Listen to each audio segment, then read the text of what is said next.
Hello, everyone. I'm so pleased to be with you today. My name is Steve Dunn. I am a mediator and arbitrator with Miles Mediation and Arbitration. I am based in Charlotte, North Carolina, and in fact, practiced law in Charlotte for over 20 years. My law practice was mostly representing employers in disputes with employees and former employees. So that's my background in litigation. A little over 2 years ago, I stopped practicing law and handling cases for my own clients and devoted myself on a full-time basis to mediation and arbitration. And that's what I've been doing ever since.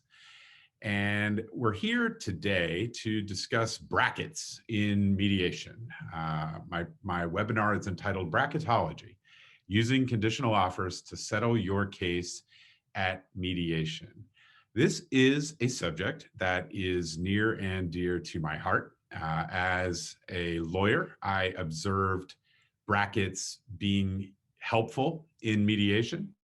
As a mediator, I'm a great believer in brackets, but I know that my view about brackets is not universally shared. It is quite common for me to encounter objections to brackets or to work with people who don't like brackets. That happens all the time. And so it occurred to me that it might be helpful to you as lawyers and mediators yourselves to focus on brackets and to talk about them, and specifically about practical things you can do with brackets in real life mediations. So that's the purpose of today. I look very much forward to diving in with you, and I thank you for being here with me. So let's dive in. What are brackets and what is the point? It is important to understand that brackets, the meaning and the use of brackets varies a lot from place to place. I, of course, do most of my work in North Carolina, but my practice involves working with lawyers from all over the country and sometimes outside of the United States. And so I'm just going to define our terms a little bit about what we are talking about, or what I am talking about when I'm referring to brackets.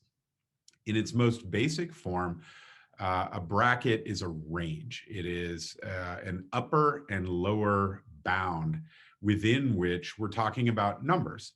So brackets are relevant in the negotiation of a number, and that's almost always a dollar figure, an amount of money.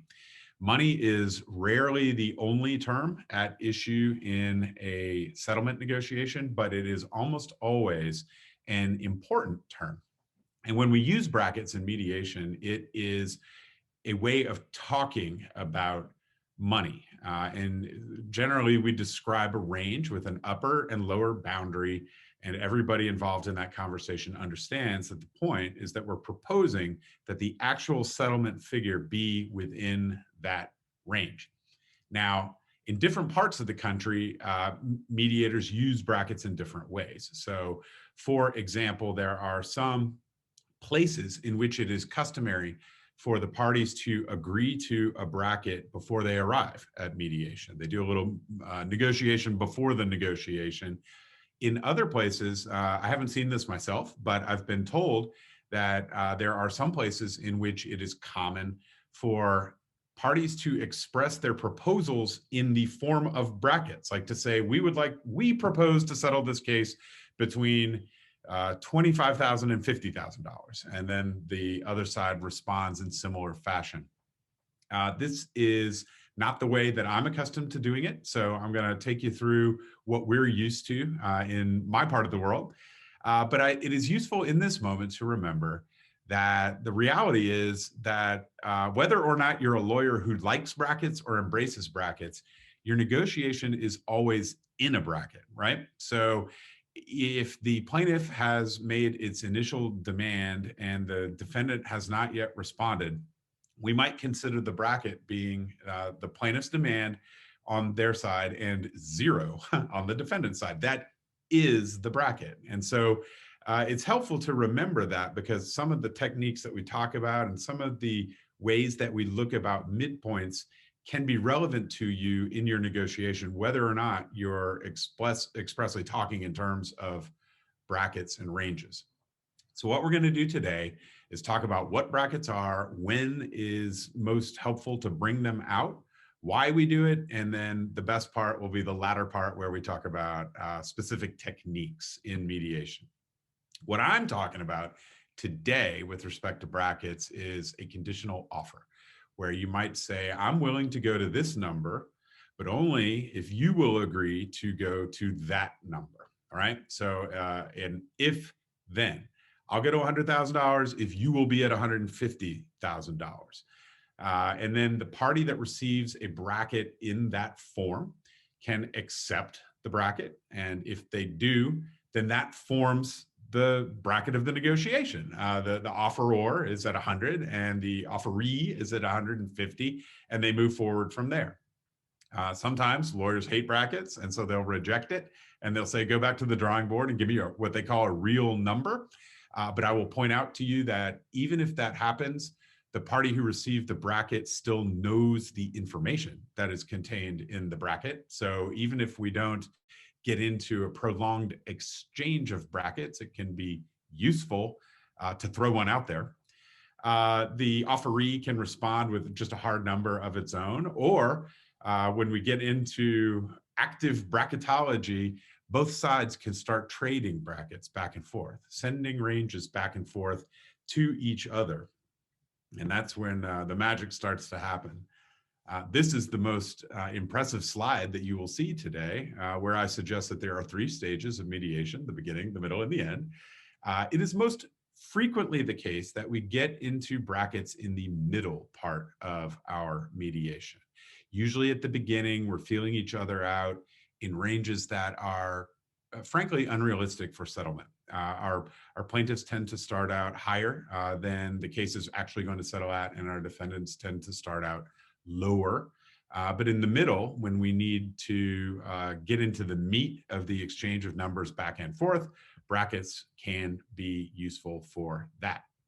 What are brackets good for?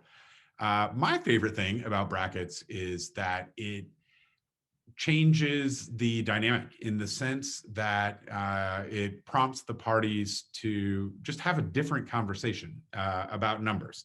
You know, let us face it, there is an aspect of negotiating about money that is no more complicated than haggling over the price of a used car. We just go back and forth with numbers. It's a pretty simple, possibly a simplistic conversation, and there's not a lot to think about or talk about other than to fixate on the numbers themselves. Brackets permit a more complex and a more nuanced conversation about numbers. And when we get into the practical techniques that I'll discuss in a moment, you can see how that conversation can evolve over time in context of brackets in ways that is not possible when we're just trading one number back and forth. Several reasons for that. One of them is that brackets contain information, and an offer contains information too. But if you think about it this way, there are more bytes of data in a bracket than there are in a single number, because you have 2 numbers in a bracket. And if you think about it further, there is a third number that is implied in any bracketed proposal, which is the midpoint. So all of a sudden, once you start exchanging brackets where you've just been swapping numbers before, all of a sudden, every offer contains 3 numbers worth of information instead of just 1 number's worth of information. And that's just more data. It's more to think about. It's more to talk about. It prompts new kinds of conversations about the monetary offers that are being traded back and forth. Another great thing about brackets is that it can give parties a level of comfort making bigger moves than they might otherwise, right? Because what everybody's afraid of is, I'm going to stick my neck out and I'm going to put my best foot forward and make a real effort to try to move this thing forward, but my efforts will not be reciprocated. I'm going to get out of my comfort zone and make a big move on this case, and the other side is not going to respond in kind, and I will have made a blunder and disadvantaged myself somehow or shown weakness in regard to my case. Brackets help us frame that proposal in a way that shows our willingness, perhaps, to make a significant move, but conditions it on reciprocation coming from the other direction. And so in that way, by giving parties that comfort level, it can facilitate that progress that needs to occur in order to settle the case. On some level, after we've been trading numbers back and forth, once we get into brackets, it's just different. And I will suggest to you that oftentimes when brackets come into the conversation, it's when the conversation has otherwise stalled for some reason. It is often at a moment of frustration, at a moment in which we're concerned or beginning to despair that we're not going to be successful. At that moment, it can be helpful to enter into bracketed proposals, both for the informational benefits that we described, but also for no other reason than it's something different. We're changing the dynamic. We're doing something new. It keeps the parties engaged. It keeps us motivated. It gives us something to do when we don't know what else to do. We can simply send back another bracket that adjusts the midpoint just a slight little bit and keep chipping away at the problem before us when in doubt. There's all kinds of other signals that we can send with brackets, and I'll get into some of that as we move forward. There's something that I want to address immediately, and this relates to what I think is a frequent objection to brackets. I suspect that when I hear from lawyers that they don't like brackets, a lot of the time it's because they're concerned that the midpoint is too transparent of a signal, or that it is too kludgy, that there's not much you can do with it, and that people are going to fixate on the midpoint too much. And I will tell you that you gotta look at the midpoint. Okay, there's no way around it. Midpoints are part of brackets. You should absolutely embrace them and use them, but it doesn't mean that the other side is necessarily going to insist on settling at their midpoint, and it doesn't mean that you need to necessarily throw out where you're willing to go as the midpoint of your first bracket. Okay, we'll talk about how to use midpoints, but I am not going to be, and never would be, one to tell you that midpoints are not significant. In fact, I always say every time brackets come out in mediation, we need to be mindful of our midpoint. We may or may not be sending the signal that the other side thinks, but we at least need to know what it is and know that the other side also knows what it is. Moving on, we talked about facilitating larger moves and safely proposing a large move. Another thing we can do, and I'll talk about this a little bit more, is we can package together multiple moves into one. There's some logical ways to do that. One of the beautiful things about mediation, and one of the reasons why it works as a process for talking about settlement, is because there's moments along the way where we feel a palpable sense of progress, and we get the opportunity to celebrate the possibility that we actually are going to settle the case. And brackets are wonderful for that, right? When you have more numbers being thrown back and forth between the two sides, there are more things to look at, more opportunities to say to yourself and to each other, I didn't think we were going to get past $100,000, but now I see a bracket that has that number in it. And that tells me that we are going to get past that number today. And I didn't know that. And I wouldn't have found that out for another 3 hours if we weren't using brackets, right? So I am now engaged in this process in a way. There's all kinds of moments along the way. And a lot of the techniques that I'm about to describe are geared toward building bridges to the other side, sometimes slapping the wrist of the other side and throwing a bucket of water on the other side. But a lot of the success that we have with brackets comes from showing encouraging signs along the way. And in the sense that brackets are more expressive than single numbers. They're very much useful in expressing this sort of sense of momentum as we head toward our goal. They can be extremely effective at keeping people in it when at times all hope may seem lost. So as I go forward for the rest of this presentation, what I will be doing in talking about brackets is showing you some illustrations, okay? And when I do, I just want to share with you now the format that I'll be using. So what you see here is a bracketed proposal from the plaintiff, where the plaintiff says, okay, I will go to 100 if you, defendant, will go to 40. And I, the mediator, bring that over to the defendant, and the defendant says, you know what? I like brackets. I'm a practitioner of the art of bracketology, but I hate that bracket, okay? We're not going to accept that bracket. What I'm going to do is respond with a bracket that suggests, no, we, the defendant, will be willing to go to 2 if you, the plaintiff, will go to 50. And so these proposals are illustrated in this way. P is for plaintiff, D is for defendant. The numbers in brackets are the proposed ranges. 100, I'll go to 100 if you will go to 40. No, we don't like that bracket. We'll go to 10 if you go to 50. And then off here to the side, we see the midpoint between these two numbers. If we add each of these numbers up and divide by 2, on the plaintiff's proposal, we get 70. And on the defendant's proposal, we get 30. So that's how these examples are going to be expressed. And with that, let us dive into some practical uses of brackets. The one that I will begin with is called the usual suspect. The usual suspect is so named because it is what most folks are doing most of the time. We are using brackets. It is probably the most common technique of bracketology, and it's an extremely useful one.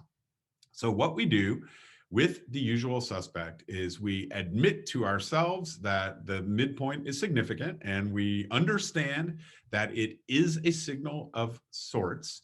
And so rather than putting our final position right out there at the beginning in the form of a midpoint, we actually consider the midpoint as sort of like a proxy for our single offers.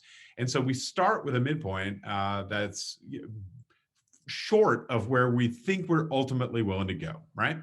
And then through a series of bracketed proposals, we can move the midpoint closer to where we're actually headed. So here's an example of the usual suspect. Let's say that we have a defendant that's trying to settle the case at 80 and a plaintiff that's trying to settle the case at 120. Our defendant may begin by proposing a bracket that says, I'll get a 20 if you, plaintiff, will agree to be at 100. The midpoint of this bracket is 60. Okay, so the defendant has started short of their actual target range with their proposal. Plaintiff says, I hate your bracket. I would like to propose a different bracket. I'll begin at, we're willing to go to 200 if you, defendant, will be at 80. The midpoint there, of course, is 140. Defendant receives that bracket, says, all right, we're engaged in bracketology, but I'm not a fan of where you are. We're not ready to accept it. So I'm going to come back with another proposal. And the defendant adjusts its numbers within the next bracket. And you see the midpoint moves from 60 to 65. Okay, so the defendant has not committed to anything other than to be at 20. All right. This is all hypothetical and conditional. We're just talking. These aren't actual real numbers. And certainly the midpoint is not a real number or an offer. But as we adjust our brackets, we may see the midpoint trend up for the defendant, down for the plaintiff, and we're running the usual suspect. Okay. This is a default. This is a great way, if all else fails and you don't know what to do, you're in a moment where you're flummoxed and baffled by the brackets, just move your midpoint a little bit, okay? Find a way, just figure out some sort of way to move the midpoint a little bit in the right direction, and nobody can complain about that. So even as much as you may hate brackets, the usual suspect is a technique that will get you through. You can't go wrong with the usual suspect, but there are other neat things that can happen with brackets, okay? So no bamboozle is an approach to brackets where you send repeated brackets that may move the numbers around within the bracket, but that have the same midpoint. Why would we do that? Well, usually we do that to emphasize that midpoint or to create an air of inevitability around that midpoint, to suggest to the other side, hey, I know you're looking at the midpoint and this midpoint is important, right? You need to pay attention to it, either because this is where it really needs to be, or because for right now, for whatever reason, you need to know that this is what we think you need to focus on, okay? So here's an illustration of no bamboozle. Our defendant sends a bracket. I'll go to 40. If you plaintiff will be at 120. This has our midpoint of 80. Plaintiff responds with a bracket of their own with a higher midpoint. Defendant comes back, moves the numbers, all right? Our 40 becomes a 50, but our 120 becomes a 110, the result of which is we're still looking at the same midpoint. I'm not trying to hide you. This is no bamboozle. There's no bamboozling going here. The midpoint is an important signal. I am trying to tell you that the midpoint matters, and I'm emphasizing the importance of the midpoint by repeating it, okay? I should take a moment and say I've got several more of these examples of specific techniques in bracketology. In reality, in actual negotiations, you're rarely going to use all of these. In fact, you might just use one or two. Different techniques will be appropriate for different circumstances, and you'll probably use some combination of things throughout the process. So there's no one moment in which any of these is mandatory or always the right call. The point of this is simply to show different ways of thinking about brackets and different things that you can consider that are available to you given the particular situation that you face. The next one I want to mention for you is the aggregator. And this is where you have an established pattern of moves, and the aggregator simply combines multiple rounds of moves into one. Now, we are all familiar with the situation where in mediation you get into a pattern of every time the defendant moves 5, the plaintiff moves 7. And we just continue that again and again. And sometimes as a mediator, I'll just start running up and down the hall, just sticking my head in and saying, okay, this is what they say. What are you saying? And oftentimes, you know, in the middle of a mediation, you can sometimes generate a little momentum just by repeating the same size moves over and over again. So if we consider this pattern, the plaintiff, say, starts at 400, the defendant starts at 5, plaintiff goes to 380, defendant goes to 8, plaintiff goes to 360, defendant goes to 11. What do you notice here? What we can see is that plaintiff is moving consistently in increments of 20, and defendant is moving consistently in increments of 3. Now, are we okay with this? If so, we can use the aggregator to combine several moves into one and express it in the form of a bracket. So if we get to 14 and the plaintiff's at 320 and the defendant is going to propose another bracket, what they could say, well, all right, if I move 3 more times or 5 more times, and the plaintiff moved 20 3 more times or 5 more times, what would that look like? Well, it would look like this. This top bracket is what it would look like if we aggregated together 3 moves that followed our established pattern. The bottom bracket is what it looks like if we aggregated together 5 moves. Now, how is this useful? Well, for one thing, it can just save time. It is perhaps no more complicated than simply moving things along. In 1 minute, we can do 20 minutes worth of back and forth simply by combining moves together. It also tends to send a sort of signal of cooperation, like we're doing a dance together. If we have been in a pattern that both sides are comfortable with, and everybody knows, you can feel it. Both sides are like, all right, well, we're in our pattern and we're rolling with it and we're okay with it. Let's keep doing it. When one side proposes the aggregator, it is a way of communicating to the other side solely through numbers. Hey, I see what we're doing. You see what we're doing. How about we cooperate even more and package some of these things together? So it can generate a good sense of momentum and cooperation while also simply saving time. I will point out for you that whether or not you are engaged in bracketology, whether or not you are packaging moves together for purposes of the aggregator, it is a useful exercise. Whenever you find yourself in a pattern, as I've described, where you've established a series of moves of the same intervals, it is a useful exercise to play that out in your own mind, just to figure out where those numbers will start to overlap if you continue the pattern into the indefinite future, right? So for example, in this one, I haven't actually done this math and I'm not going to try to do it in my head right now, but if this pattern of 20s and 3s kept on continuing for a whole bunch of moves, where do they actually meet? If you find yourself in a pattern, it's worth your while to figure that out.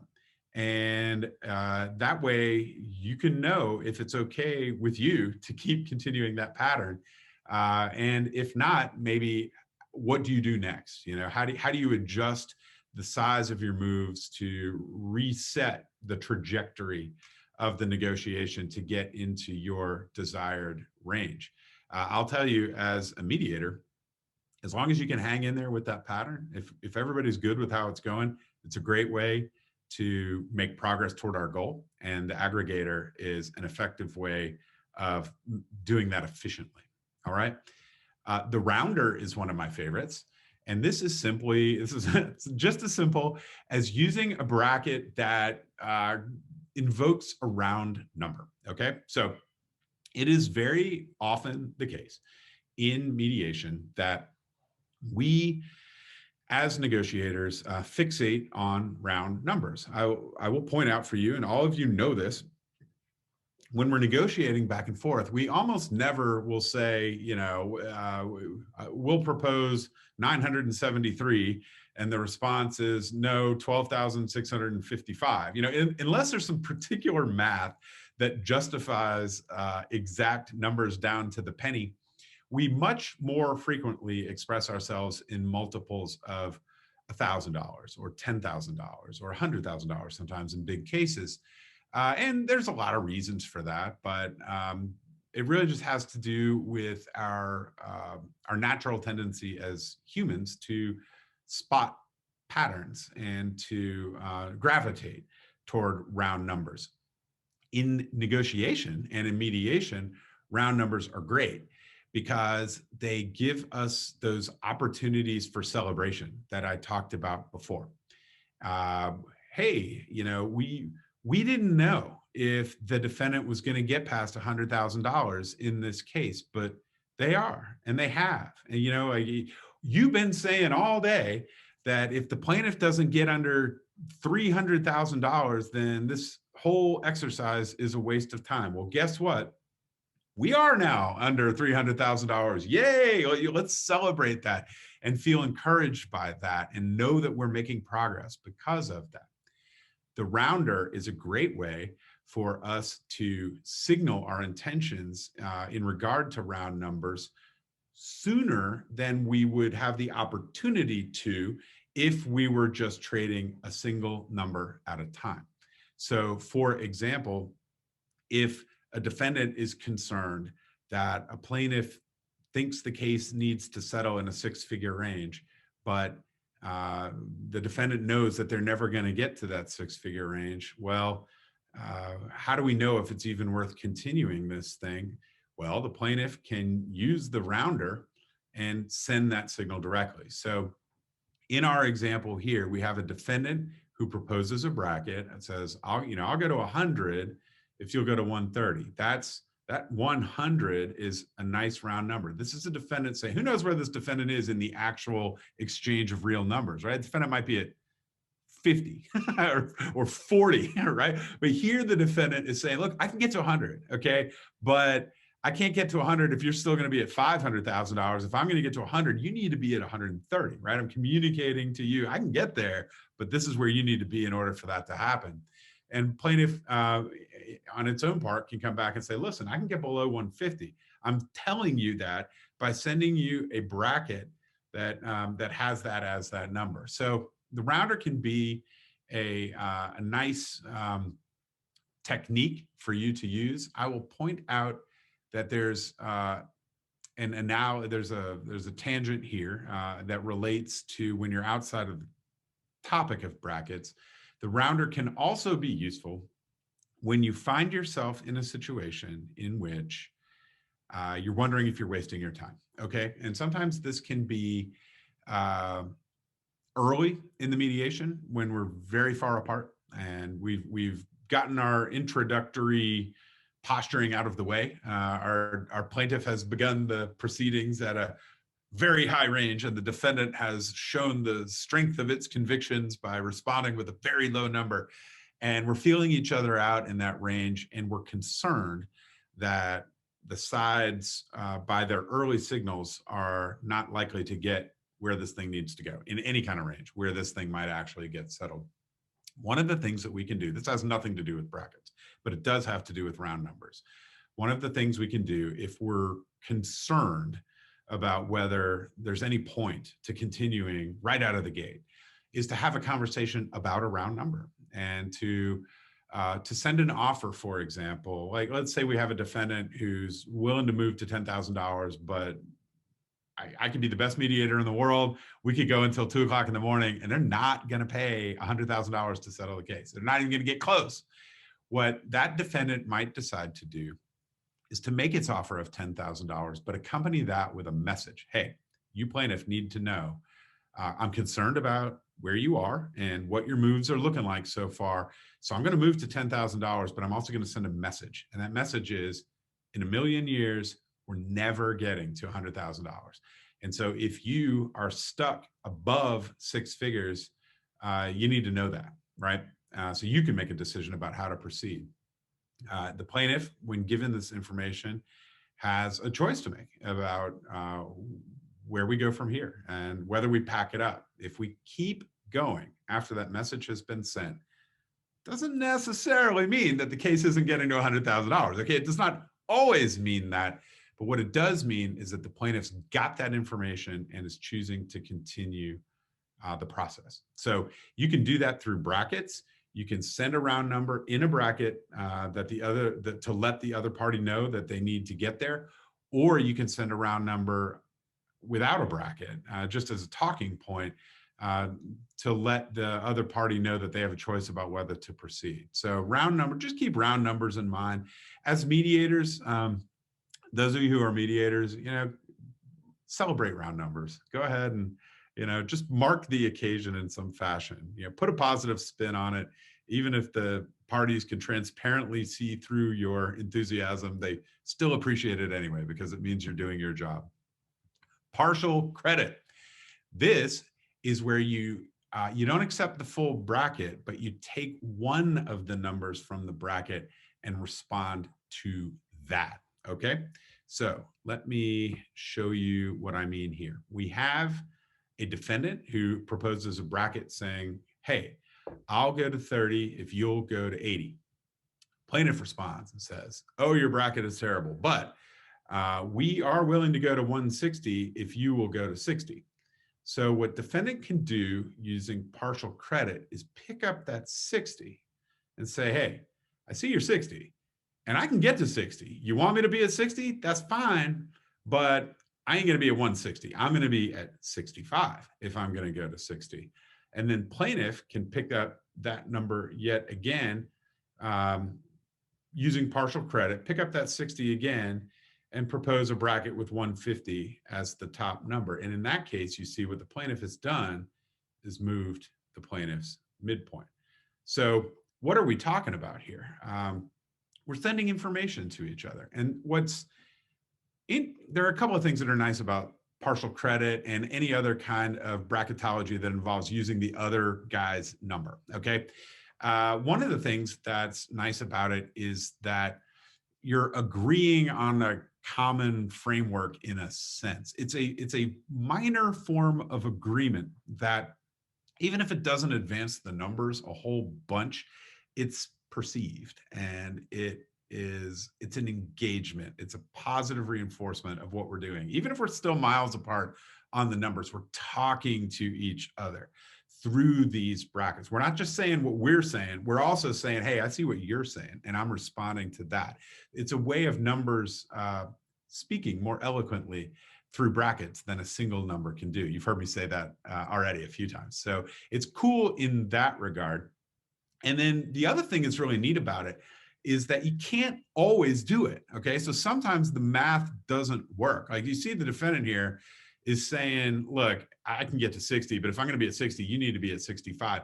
Depending on what the defendant can do and depending on what really needs to happen in this mediation, sometimes you can't, because of the math, adopt either of the numbers from the other bracket.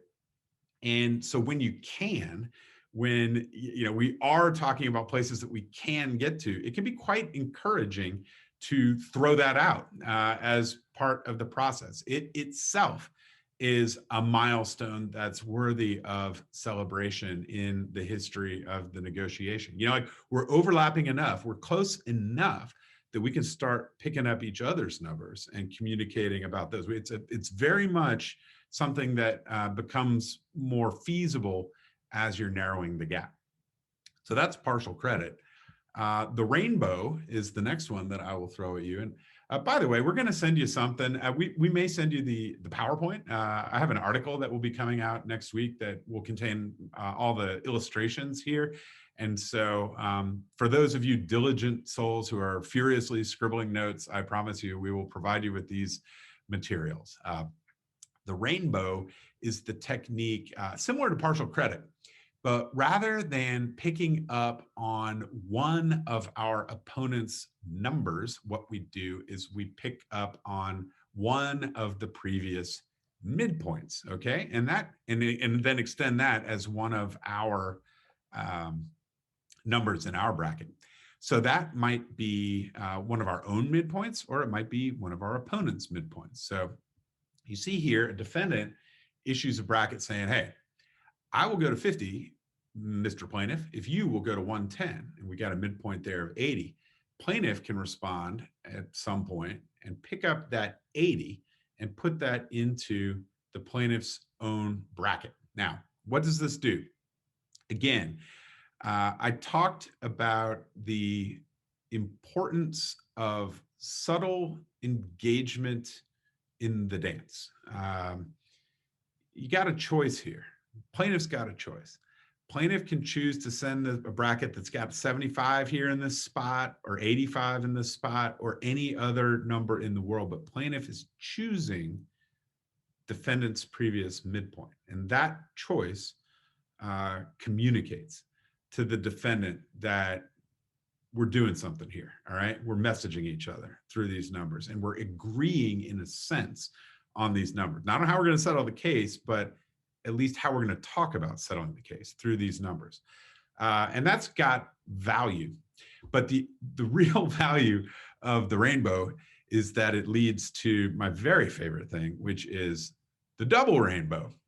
And you might be asking yourself, what does it mean? Well, the double rainbow is similar to the rainbow, except that it involves an encompassing of two previous midpoints. All right, so here's what I'm talking about. Oh, by the way, there is no extra charge for the embedding of this photograph in my very minimalist PowerPoint presentation. I did figure out how to do that. It wasn't easy, and you are welcome. So let's say our defendant starts with a bracket of, I'll go to 30 if you go to 100, and we have a midpoint of 65. Our plaintiff responds, our defendant responds again. We get midpoints of 110 and 75. And what happens next?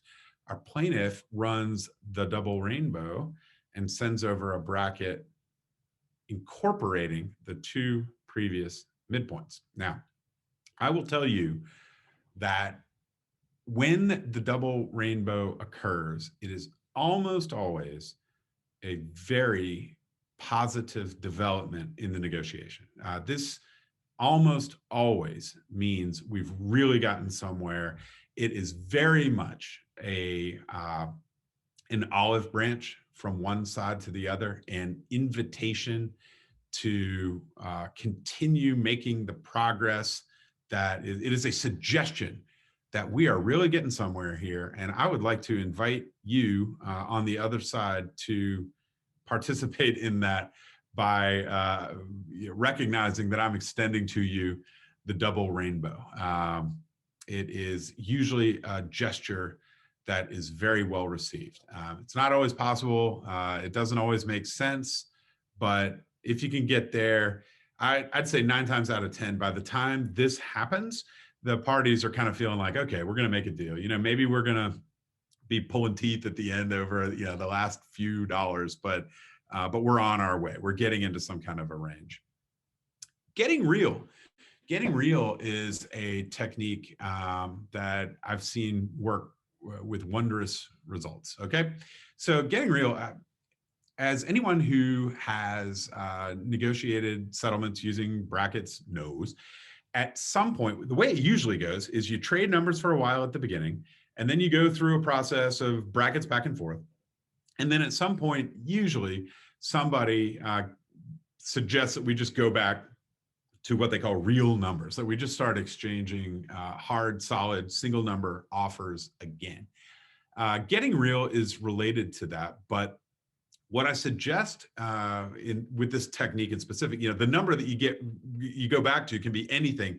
But if we're getting real, we're choosing a number from a bracket that has been seen before, right? So for example, if we have a series of brackets being exchanged and our plaintiff has proposed one that's got itself being at 150 and the defendant responds and we're moving along, we're making progress, the plaintiff can get real and just say, you know what, instead of responding with another bracket, I'm just going to put the 150 on the table. I'm just going to put it out there. Okay. What does this do? Well, it changes the dynamic, which is always good. We talked about that. Like when in doubt, take a walk around the block or something just to keep things interesting and give us a new way of thinking about things.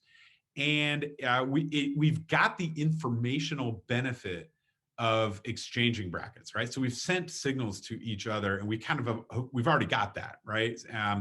So the plaintiff, by the way, has a choice here. Let's say the plaintiff wants to get to a real number. They don't want to continue bracketology for whatever reason. They're going to go back to another number. They got a choice.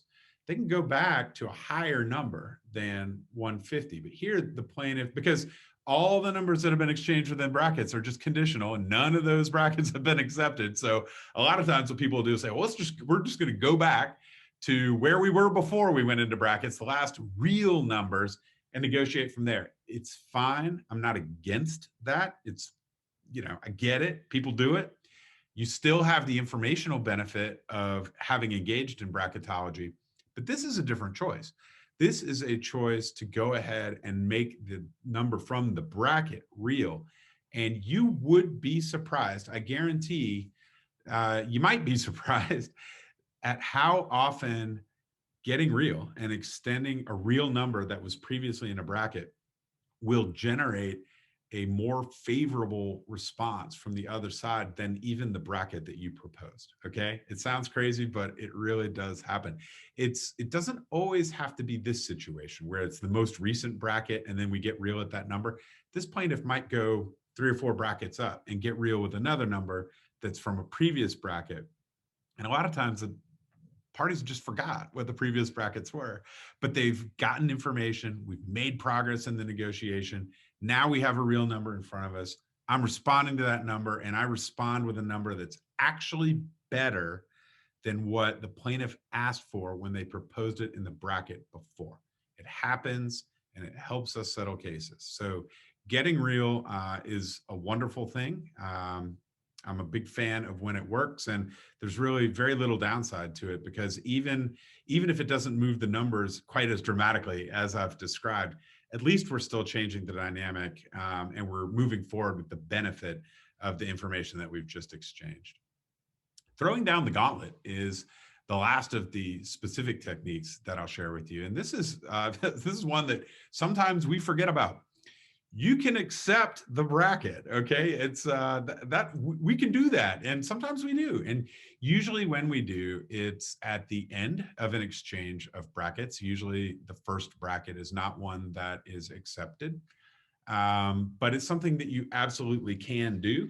And usually it is perceived as a very encouraging sign. I mean, what could be more encouraging than a party proposing something and the other side is accepting it? It's, I mean, the only other moment where that really happens is when you actually settle the case. So here we have our exchange of brackets going back and forth. Defendant proposes, all right, I'll get a 70 if you'll be at 140. Plaintiff says, you know what? Let's do it. I accept your bracket. I'm at 140. You're at 70. I've accepted this bracket, and the ball goes back into the court of the defendant to make the next move. It's a great moment. It's an encouraging moment. We sometimes still have our work cut out for us. It is, however, extremely important in that moment to consider the midpoint anew. Because if you remain silent about the midpoint, any party that remains silent about the midpoint in that moment is going to be interpreted as embracing the midpoint as a meaningful range, possibly for settling the case. And that's fine if it is, right? But if it's not, sometimes parties are in a position where they're like, well, okay, I'd like to accept the bracket just to move us forward and get this back into real numbers. But we need to understand collectively that we're not targeting the midpoint. So here the plaintiff can say, you know what, all right, I'll accept your bracket.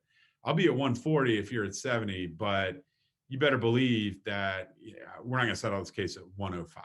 And what you do there is you just message that through your mediator. You just let it be known. Send that signal along with the way that you respond. So those are my specific techniques of bracketology. There are more. I did this presentation a few weeks ago. I worked on it for today. Every time I look at this, I think of some variations on a theme. You all, many of you who are attending today or who are seeing this on video replay, are experienced litigators and mediators yourselves. And I know that some of you are advanced practitioners of the art of bracketology, and I would love to talk about experiences that you have had or other techniques that you are aware of. I'm going to close us out for just a few minutes by recapping some final suggestions, and then I want to say a word about what I call the dark art of bracketology, okay? Main things to keep in mind in using brackets in mediation is keep track of your midpoint, know what it is, and know that it is the focus of attention in the other room. So just forget about talking about brackets and not sending signals about midpoints, because you are. It is part of the process, so embrace that. For that reason, unless you're planning on just running an inflexible series of no bamboozle moves, you need to leave yourself room to move on that midpoint and keep moving that midpoint in a positive direction, just in the same way that we would keep chipping away at the interval if we were talking about individual numbers. And if you don't know what else to do, then just make a small move or just move the midpoint just a tiny little bit. Now, as I was preparing this presentation, there were a couple of things that occurred to me that examples of things that I thought were mistakes or blunders that I saw parties make, but that actually worked surprisingly well. And so I refer to these as the dark arts of bracketology. And the way I think about this is that I'm a firm believer in all of mediation, that there are many ways to do it right. There are many paths toward a successful resolution of your case. And there is no one technique or approach that is appropriate in every instance. And so sometimes we do things even that don't make sense in the moment, but somehow in spite of ourselves, they work surprisingly well. And so, for example, and so I say this to say, even if you're not really comfortable with brackets, and even if you just don't know what to do, just remember that as long as we keep the conversation going, and as long as we keep kicking the ball back and forth across the field, we can get where we're going, even if there are some twists and turns along the way. So, for example, one of the crazier things I heard is a lawyer related to me not long ago that sometimes this lawyer will throw out in purposefully random numbers that don't make any sense at all in a bracket, just to the way he put it was to throw off the other side or to cause chaos and confusion. I do not endorse this as a mediator. I probably would spend some time trying to talk you out of that if you were doing it in a mediation. However, so while I'm not suggesting this is a good idea, I can see a situation in which that type of behavior would create a period of chaos and confusion and create several minutes of baffling wonder. And then as the negotiation continues, it would get back on track and it would get back on the rails, and things would begin to make sense again. And we would again feel as though we were on a path toward successful resolution. And I think that it is possible that that could be a sort of a diabolical way of changing the dynamic, shaking things up, but then providing an opportunity for celebration once the ship is righted. So, as I've said a few times, I don't necessarily think it's a great idea, but I could see it possibly working. I also saw the other example that I'll give for you now is an example of a situation I witnessed myself in which the defendant spent the whole day projecting through offers, through brackets, every which way that you can communicate through numbers. The defendant was projecting a certain settlement range.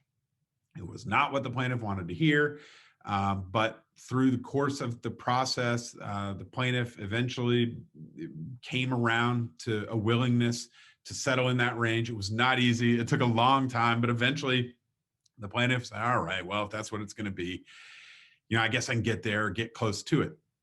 Right around that moment, just as I, the mediator, thought that we were rounding the corner and heading home to settlement, it became clear that the defendant, in fact, couldn't even get close to the settlement range that it had been projecting all day, that it had been projecting, if you will, a false range. If you can imagine sending a midpoint of 100, let's say you ran the no bamboozle 20 times in a row with a midpoint of 100, this is an exaggeration, but then at the end, turns out you can't get anywhere close to 100. You're going to tap out at 75 or something like that. That's a bit what it felt like when this was revealed. And I'm pretty put off by it, to be honest with you. I thought that my party had made a mistake and had sent bad signals and had not used brackets effectively throughout the process. And so I fully expected that the mediation was going to blow up in that moment, but it didn't. And as it turned out, the plaintiff eventually settled the case at that lower range. And this really knocked me back for a while. And I'm still thinking about it. I'm telling you about it now. I really wondered at the time, and I still do, if this somehow was the key to success. I don't recommend it, okay? This is the dark arts of bracketology. This is not what I would suggest under any circumstances. But in that circumstance, what I think may have happened is that, and by the way, I don't think it was on purpose. I don't think this was calculated behavior by the defendant. Okay? I think it was a mistake, but it worked out. And I think the reason it worked out is because if the defendant had accurately projected its range or had started below its actual range and used bracketology to move toward its actual range, the mediation might have impassed early on. The plaintiff wasn't going to get there in the morning. The plaintiff was only going to get there in the evening after a lot of mediating. And I wonder if by sort of making this mistake, the defendant actually kept the plaintiff engaged in the process long enough to where it shifted the plaintiff's position and adjusted expectations to the point where the case eventually settled. So I say all that, you're not going to see a slide on my presentation about intentionally sending like false signals, but I think what the point is that anything can work. There are a lot of things that you can do with brackets, sometimes inadvertently, sometimes randomly, and sometimes just simply by mistake, that can be surprisingly effective. So I encourage you as lawyers and mediators to use brackets. I'm a big fan. And with that, we are nearing the end of our hour together. And so I'd like to thank you all for attending. I invite you to reach out to me for further discussion of the subject that is near and dear to my heart. And we will be in touch with written materials for you. And if you're watching this on replay, I'm sure there's a link conveniently located that will lead you to our article. I am absolutely willing to take some questions. I didn't know if there was a way to take questions, but I see a comment coming in. And so I actually do see a way to take questions. If there are any questions, feel free to let me know within the next 3 minutes before I will declare a hard stop to this thing. But it's been a great pleasure being with you today. And I look forward to following up with some of you about bracketology in the future. So with that, I will now sign off and end the conference. And thank you for your attendance.